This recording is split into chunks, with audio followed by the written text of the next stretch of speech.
Hello and welcome everyone to Chicago, Illinois. Tonight's early 90s matchup hits the defending champion Chicago Bulls against one of the most exciting athletic young teams in the NBA, the Charlotte Hornets. And Kevin, even though Chicago is the more seasoned team, it's a stretch to say the better team. I think this is one of those matchups that can give them trouble. And it all starts with that fearsome front court for Charlotte. Larry Johnson, Grandmama, the #1 overall pick in 91. Alonzo Mourning, the #2 pick in 92. Strong, explosive, and fiery competitors.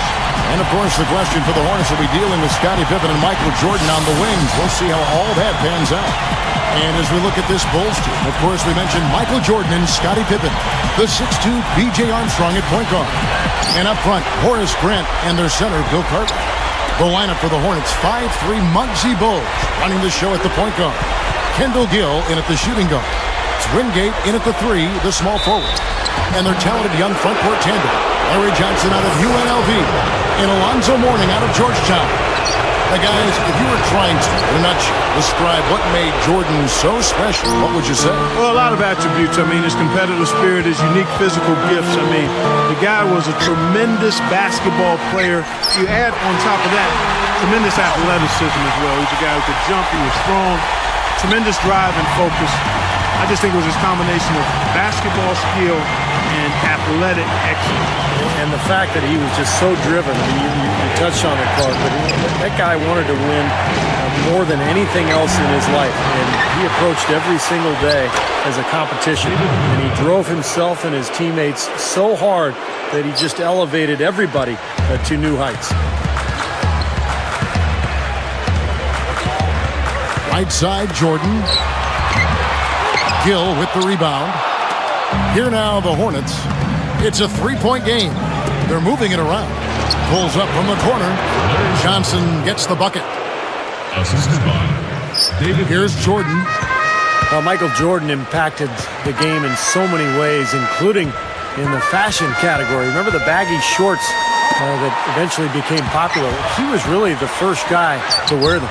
Yeah, you know what? And he said it wasn't so much about fashion for him, but rather function, because it gave him a chance to hold the hem when he rested. I had not heard that, but I guess it makes sense. It also helped hide the UNC shorts he always wear under his Bulls uniform. So I see where he had a couple of reasons for those long shorts. And he finishes nicely on the layup. Jordan's got 6. Now, Michael Jordan may go down as the greatest scorer in NBA history, although Kareem Abdul-Jabbar may have something to say about that. But in the 86-87 season, he scored 3,000 points. I tell you what, you watch this guy put it into the basket, and his scoring ability can just astound you at times. They swipe it. That's a great steal there by Kendall Gill. Those are the quick hands he used to lead the league in steals. The shot by Johnson, no good. And it's the Bulls with the ball, trailing by 5. Playing alongside Jordan, probably the greatest player ever, Scottie Pippen might not have gotten all the credit he deserved. I mean, he was the perfect #2 guy on those Bull teams.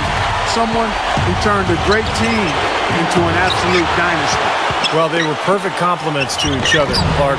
Pippen was the distributor on offense, the rebounder, the defender.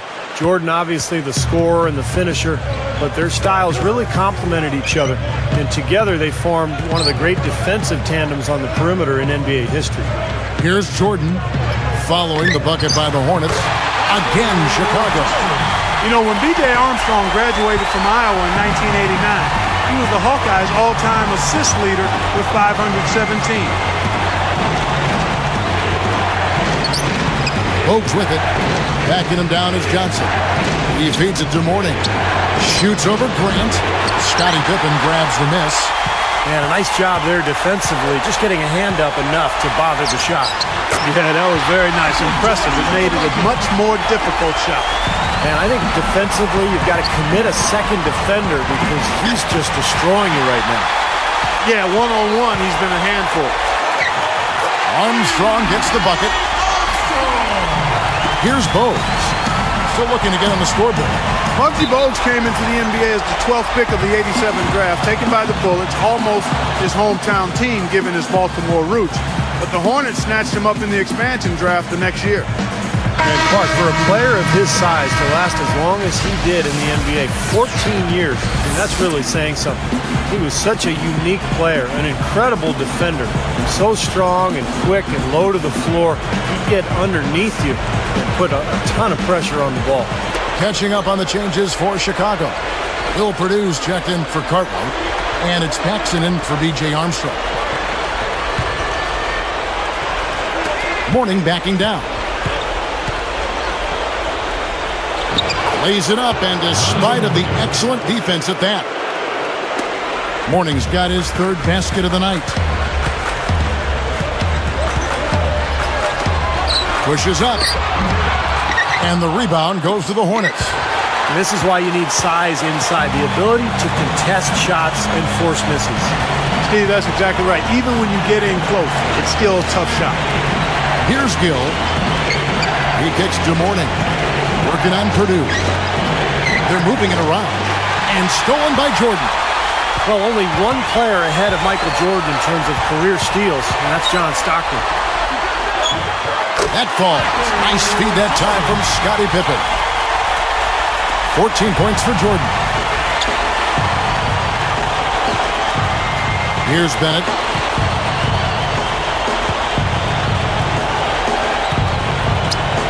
Guarded by Paxson.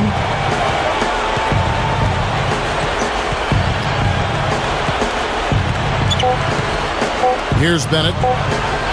Up in time. And that's not going to go.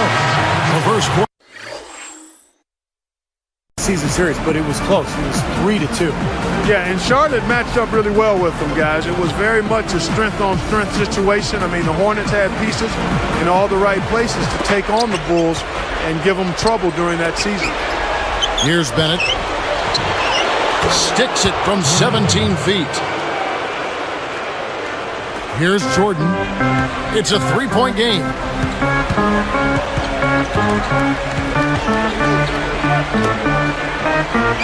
For three, Pippen. Hornets with the rebound. I think he's capable of shooting the ball much better than he has so far. I don't think there's any doubt about that, guys. No reason to get fancy. Just keep it simple. Like pound cake, a basic throwdown. No need for theatrics, right? That's right. That's right. No 360 necessary there. Nothing fancy. What a quarter for him. And with this lead, I mean, they might as well just ride him the rest of the night. Passes it to Newman. He's picked up by Pippen.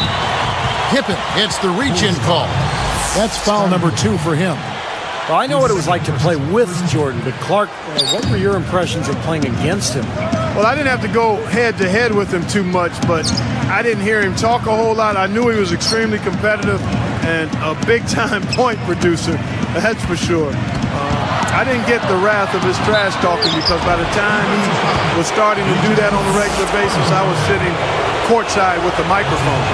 Well, with Larry Johnson, we talk about a guy who made an instant impact when he came into this league. The 1992 Rookie of the Year, and one season later, the first player ever to represent the Hornets in an All-Star game. Horace Grant, he's checked in for the Bulls. Paxson comes in for Armstrong. Gaddison, he's checked in for Charlotte.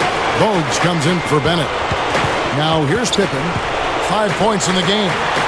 And 3 from Jordan. The shot's good on the assist by Pippen. Pippen's got 3 assists now in this one. And Larry Johnson, a 2-time All-Star Clark in his career. I mean, he did not have extended success, but he made an impact. And it could have and should have been more, I think. I mean, unfortunately, a back injury in '93 really altered the course of his career. After 10 seasons, he had to retire in the midst of a max-level contract. That back had become too much of a problem for him, and he was outstanding when he was healthy and a dynamic player and personality, too. So it's Charlotte now, following the miss by Michael Jordan. 24 seconds left to play in the third. Ball's not loose. Too risky there on that pass. Goes up and then slammed in by Jordan. Boy, that dunk got everybody up off their seat. Oh, they're loving it, aren't they, Steve? Well, how could they not? I mean, he put the cherry on top of the sundae on that one. Here's Bogues. Still looking to get on the scoreboard.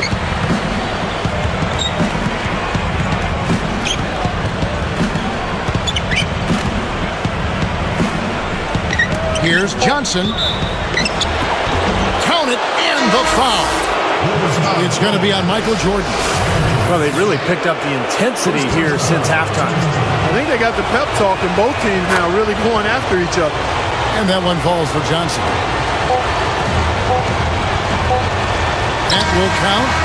No good on the buzzer beater.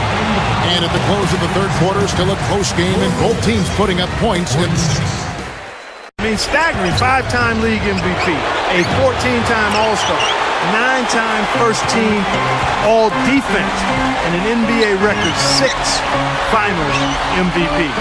John Paxson is out there with Michael Jordan. Then there's Grant.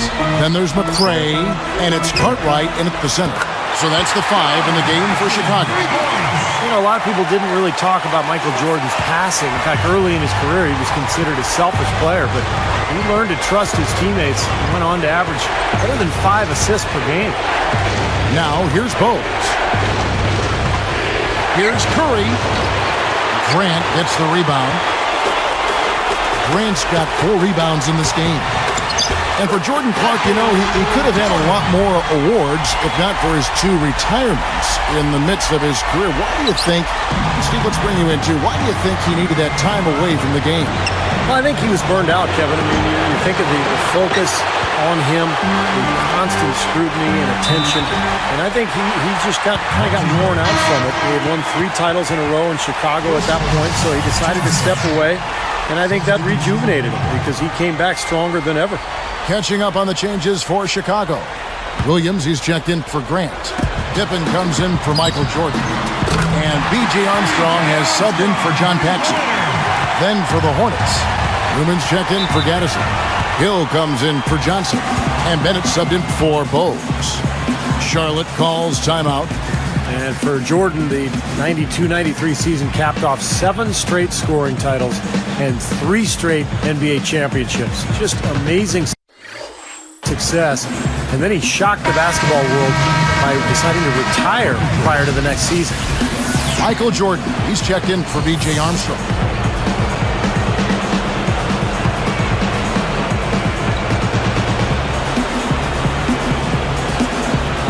Here's Bennett.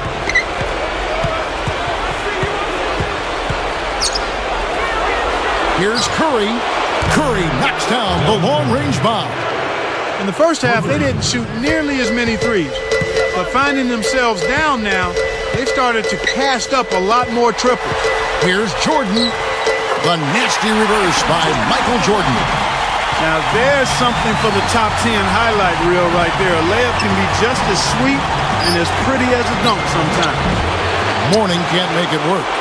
And for Michael Jordan, you know, you were talking about that, Steve. When he retired, he said he'd lost his passion for the game. And he played a lot of it, certainly. 3 straight finals, plus the Dream Team, and the summer of '92. I'm sure, Clark, he was both physically and mentally exhausted. Yeah, I think so. And then the other part of the equation for him was he admitted that the tragic passing of his father earlier that year was a pretty significant factor as well. I mean, Jordan decided to pursue a career in baseball for a few years.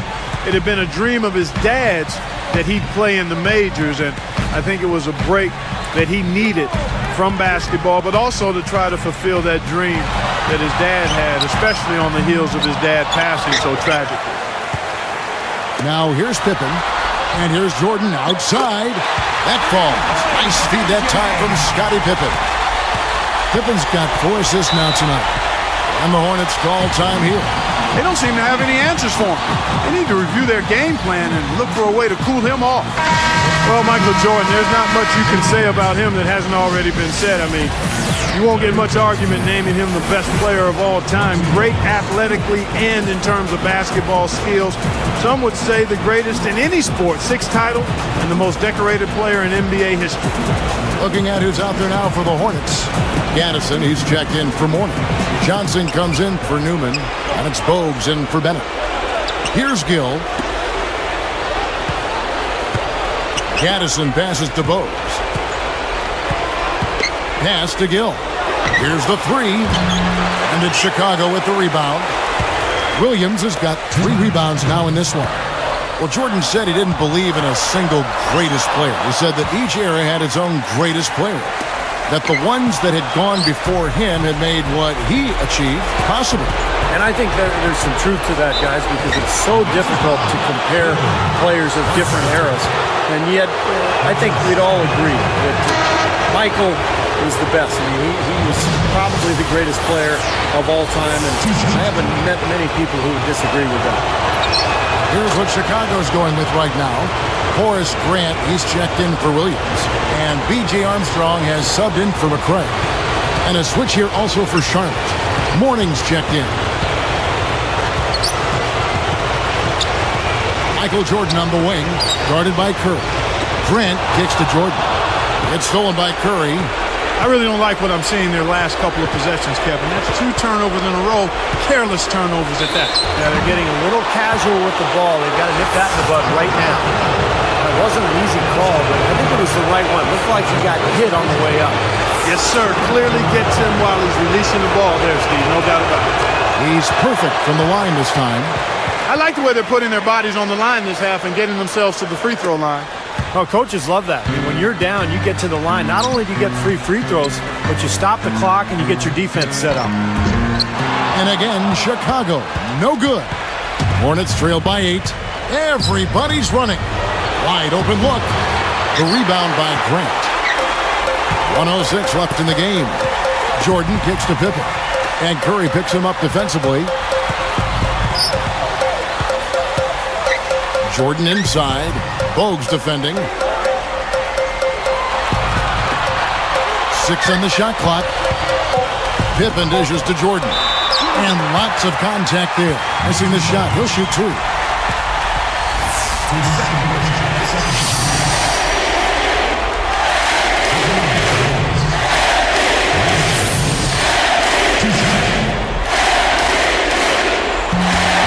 Sinks the first one, and that'll give him a 9-point lead.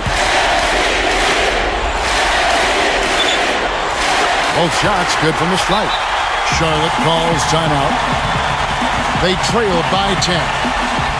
46 seconds left in the fourth quarter.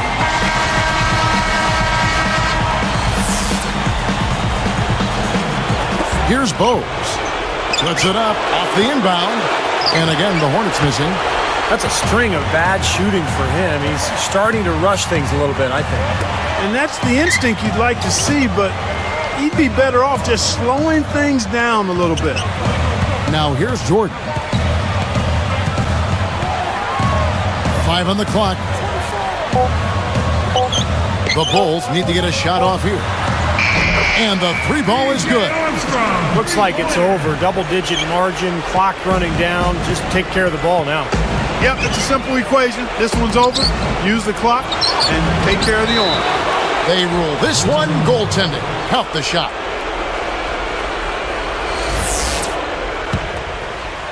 Here's Jordan.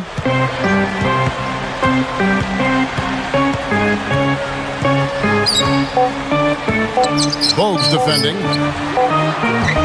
Misses the shot. And so Chicago takes this one, and by a big margin. Yeah, they protected their home court against the Charlotte Hornets. No surprise there. Repeat NBA champs. And they're always tough on their home floor.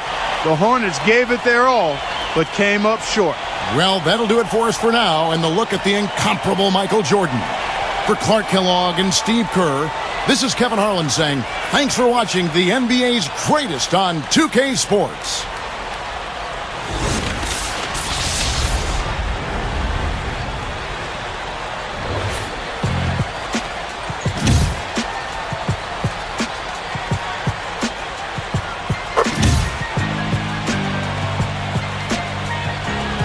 Okay, I'm right back.